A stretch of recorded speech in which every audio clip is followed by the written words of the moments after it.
नमस्कार।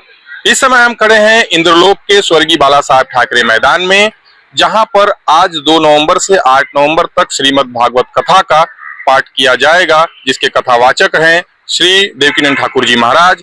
और मीरा भाईंदर के लिए एक गौरव की बात है, ऐसा कहना है मुख्य जजमान शंकर झा का, जिन्होंने ये बताया कि मीरा भाईंदर में देवकीनंद ठाकुर जी जैसे महाराज जब कथावाचक करते हैं तो यहाँ के भी कई श्रद्धालुओं को लाभ मिलता है। कार्यक्रम को सभी राजनीतिक पार्टियों का, सभी नेताओं का समर्थन प्राप्त है। लेकिन ठाकुर जी महाराज ने कहा कि यह एकता और शांति का प्रतीक यह कार्यक्रम बनेगा। राधे राधे।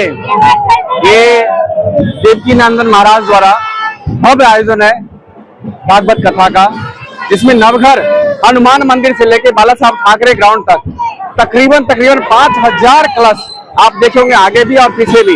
हमारे महाराज जी है पीछे, उनके आशीर्वाद से बहुत ही बेहतरीन तरीके से हम लोग ये भागवत मनाने जा रहे हैं। और हम सभी मीरा भाईंदर वासी से रिक्वेस्ट करेंगे कि आज 3:30 बजे से लेकर के और 8 तारीख तक रोज 3:30 बजे से ये भागवत कथा स्टार्ट होगा। आप सभी आए, पधारे और इस भागवत कथा का आनंद उठाए।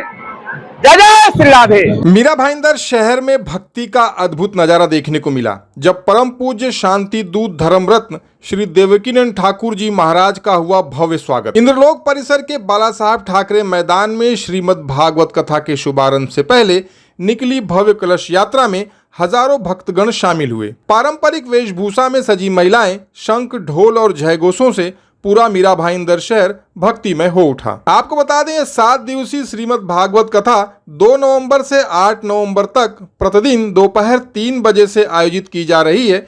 कार्यक्रम का आयोजन विश्व शांति सेवा समिति मुंबई और विश्व शांति सेवा चैरिटेबल ट्रस्ट के तत्वाधान में किया गया है।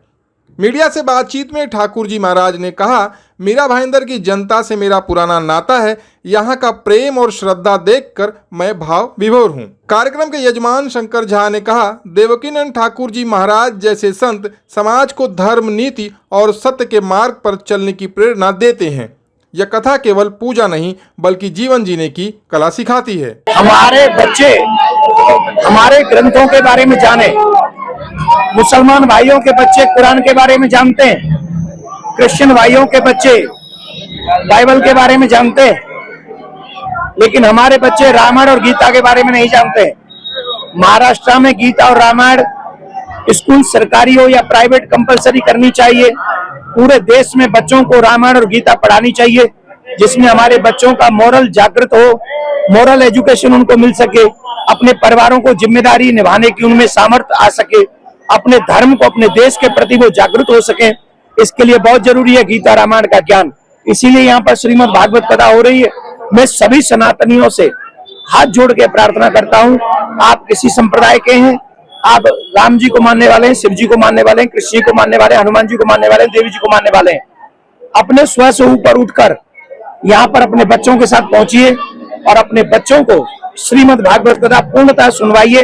हम ये प्रयास करेंगे कि वो सनातन को जाने, अपनी जिम्मेदारियों को जाने, अपने जीवन को जाने, रिश्तों के महत्व को जाने, देश को जाने, देश के प्रति दायित्व को जाने, जिससे वो अपना, देश का और धर्म का सबका भला कर सके। राधे श्याम।